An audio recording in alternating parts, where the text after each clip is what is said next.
Number one, thanks for coming.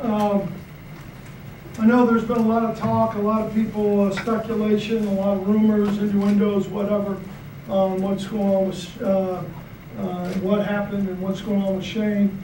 Obviously, I can tell you from my perspective of being on the sideline what I know, and I'm gonna touch some of those things a little bit, but at the same time, you know, I think there's other experts that will also have a statement and opinion. You know, I'm a football coach. Some of you don't think we're doing that very well, but that's what I do. I don't make decisions who plays, who doesn't play, as far as when there's injuries or if there's, and particularly if there were any head trauma or head injuries.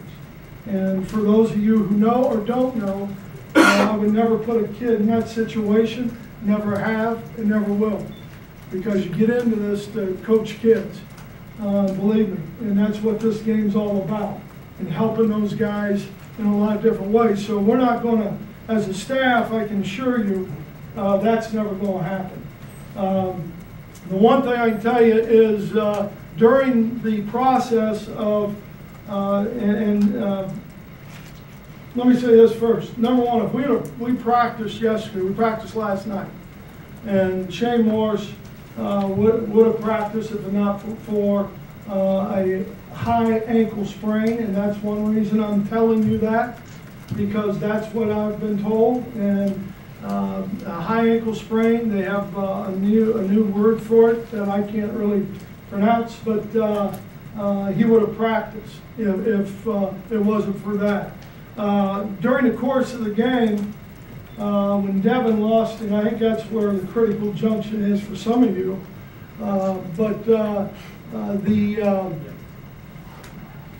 Devin's helmet comes off. And my intention is to go out and get the referee's attention, who I think is one of the better referees, by the way, in this league, and want to buy him back with a timeout. When I say that, and I've talked to the Big Ten, I talked to Bill Carolla last night about this.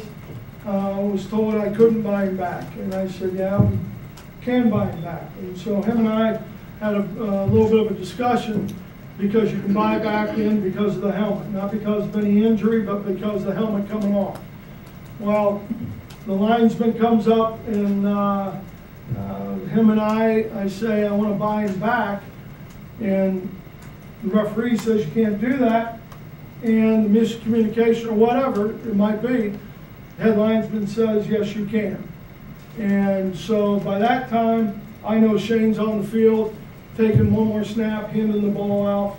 Devin gets his helmet back on.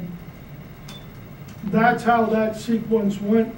What I can tell you is we would never, ever put a guy on the field when there's a possibility with head trauma, and we won't do that. Guys play beat up every day. If they're not beat up a little bit, they're never 100%, then we need to, then they're not doing much.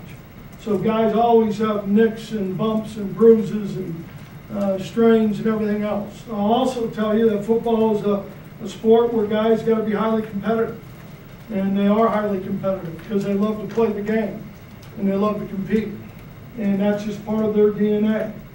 And I think it's different than obviously a lot of other things in professions and those things. Let me finish with, we've got to do a better job playing football, coaching football, and being a team. We got to get to go to Rutgers this week, and we're excited about that. Had a great practice last night, focused on fundamentals and the techniques that you need to have. And that is what this game is. We played a little bit, I know Jack Miller said this after the game, offensively play a little bit of 10-man football. And we can't do that. Every guy has responsibility. Everybody has to do their job. Defensively, I think the disappointing thing is our tackling and leveraging the ball. I don't think, and we don't think, we did a good enough job there. And that was addressed last night and will be addressed throughout the week. We're excited about going to Rutgers. These are the two schools besides the Ivy League schools playing football. I think the history of those two schools being the oldest playing football besides the Ivies. So that's exciting, and it'll be a new environment, and we're excited to get on the road.